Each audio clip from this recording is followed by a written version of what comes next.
Alors, bienvenue. L'intelligence artificielle, c'est un monde absolument passionnant, c'est vrai. Mais on ne va pas se mentir, démarrer une carrière là-dedans, ça peut vite ressembler à un vrai labyrinthe. C'est justement pour ça qu'on est là, pour tracer ensemble une feuille de route bien claire, bien directe, pour s'y retrouver. On commence tout de suite avec un chiffre, et attention, il est assez parlant. 21 fois. C'est la multiplication du nombre d'offres d'emploi qui mentionne l'IA. On ne parle pas d'une petite tendance là, c'est carrément une explosion de la demande. Ça veut dire quoi? Ça veut dire que l'opportunité est juste immense. Pour qui sait comment s'y prendre? Donc oui, la demande est énorme, c'est une super nouvelle. Mais forcément, face à tout ça, on peut vite se sentir un peu perdu.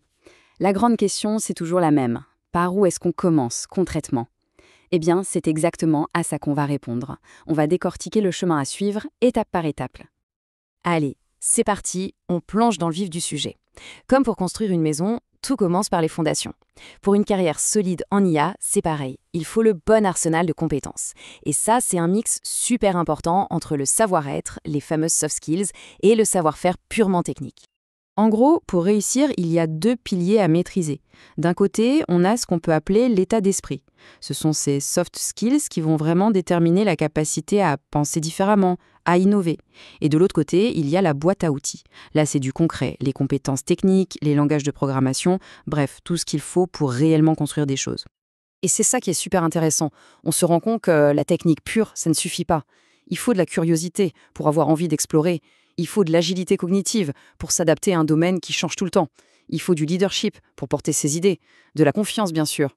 Et le tout, c'est un mélange de pensée analytique pour décortiquer les problèmes et de pensée créative pour trouver des solutions nouvelles. Cette citation de Guillaume Calfati de Stellantis, elle résume tout parfaitement. Si vous n'avez pas cette faculté à vous poser des questions, vous ne pourrez pas innover. C'est aussi simple que ça. La curiosité, c'est vraiment le moteur. C'est ce qui pousse à aller voir plus loin que ce qu'on connaît déjà. Et dans un domaine comme l'IA qui bouge en permanence, c'est juste non négociable. Ok, passons maintenant à la partie plus hard skills, la fameuse boîte à outils. Alors, quels sont les langages de programmation à avoir sous le coude? Sans surprise, Python est le roi incontesté du machine learning, super simple, des bibliothèques de folie. Java, c'est le pilier des gros systèmes d'entreprise, hyper robuste. C++, lui, il est là pour la performance pure, quand chaque milliseconde compte, genre en robotique. Et puis il y a Rust, le petit nouveau qui monte, qui combine performance et sécurité, vraiment à surveiller. Bon, imaginons, les compétences sont là, à la fois l'état d'esprit et la boîte à outils, super. Mais maintenant, la question qui tue, comment on prouve tout ça à un recruteur?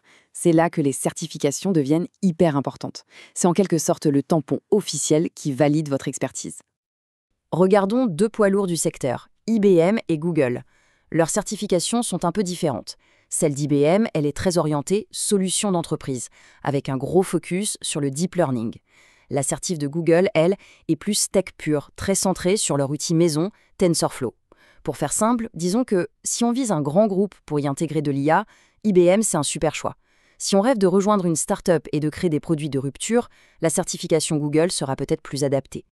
Mais attention, il n'y a pas que Google et IBM dans la vie, loin de là. Le paysage est bien plus large. On a Microsoft avec Azure, Amazon avec AWS, Nvidia qui est incontournable sur l'IA générative.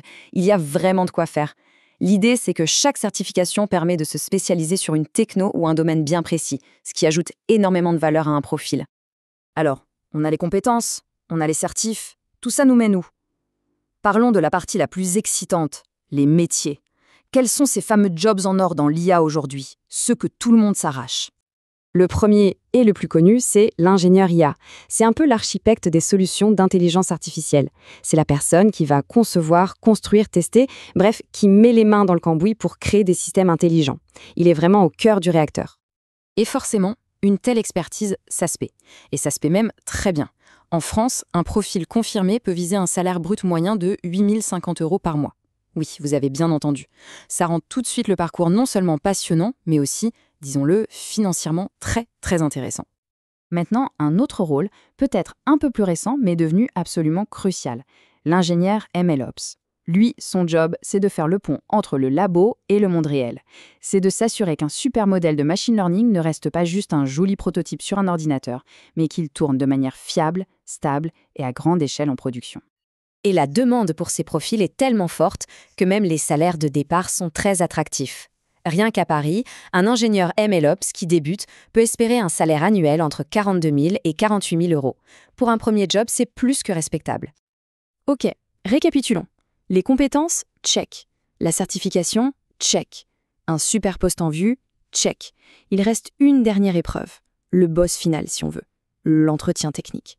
C'est le moment de vérité, celui où il faut prouver que toute la théorie peut se transformer en pratique.